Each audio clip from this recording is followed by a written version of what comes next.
Take a look at the cars now. They're all bunched into each other over there. The wind continues to ramp up. But we're going to get smashed here.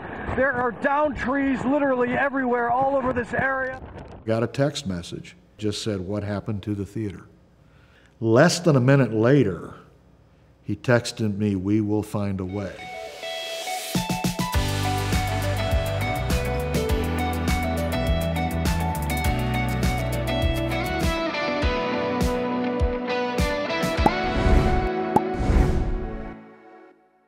Venice Theater was founded in November of 1950, so the seats were actually borrowed from the local funeral home. And they hoped that nobody died during the run of a show because they had to go move the chairs back and forth. This building is one of the original buildings of the city of Venice. It was the basketball, gymnasium, and armory for KMI, for Kentucky Military Institute, or had been. In terms of the theater's value to the community, I would invite them to envision it without it. The restaurants are full, they're double-staffed when we have performances. Join us. If you can be anything, be kind. It's the second largest community theater in the United States. It's also the social heart of the community, the cultural heart of the community. It's the first thing you see when you enter the city of Venice. It's what sets the tone for what you're going to see the rest of your stay here.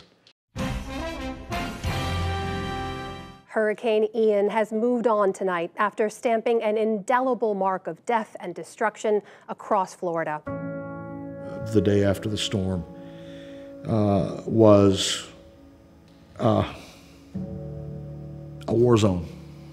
It looked like some of those buildings that you see on the video highlights from the Russian bombing. The fountain next to the building was full of debris. Pieces of the building were lying across the street, on the street. Curtains were hanging limply because they'd been torn off or just soaking wet. There were some shocks, there were some tears, there was some numbness from seeing what we were seeing. I've been so proud of everybody, the staff, the volunteers. I've never seen a group of people as good in a crisis as they've been through the devastation that we all experienced, the gut punch of Hurricane Ian. There's never been a doubt that we'll be back and be stronger than ever before. Immediately somebody said, you know, we could transition. We've got the other building. We haven't started reno yet. And within 10 or 15 minutes, we started putting together a plan of how we were going to do this. Everybody's saying, we'll be back.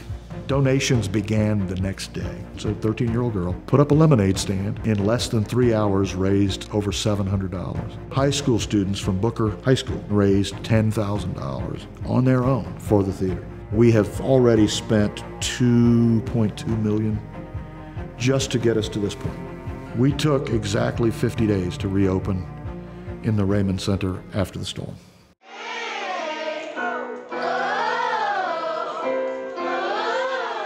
There's something about theater people. They are a family. They come together.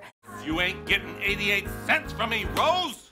Then I'll get it someplace else, but I'll get it! I play Mama Rose in Gypsy at Venice Theater. Gypsy is about a mother who has ambition to make her daughter a star at any cost. I was thrilled to have the opportunity to tackle Rose, and in this particular space, because usually Gypsy's on a big proscenio stage and it's thought of as this big classic musical with the big numbers. I love that it's intimate. I love the opportunity I've had to do this. This particular experience has been wonderful.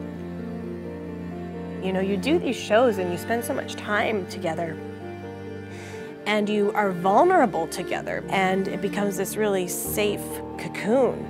And then you go back to your lives, but you don't ever spend this time together with this same group of people again. And that's the tragedy and the beauty of theater. I couldn't be more proud of the organization. It's a group that will not put its head down. It will not bend to disaster. We will hopefully reopen in late spring of 2024 if construction begins on schedule in June of 2023. I believe that the arts are not just a good thing to have. I believe they're integral to human life. Community theater is the most inclusive of all art forms. More people participate and see community theater nationally than any other genre. That's part of America, And thus it has the opportunity and the responsibility to answer to the betterment of a community, to be a part of the center of it. We call it the soul, being the soul of the community. We don't feed you, but we feed your soul.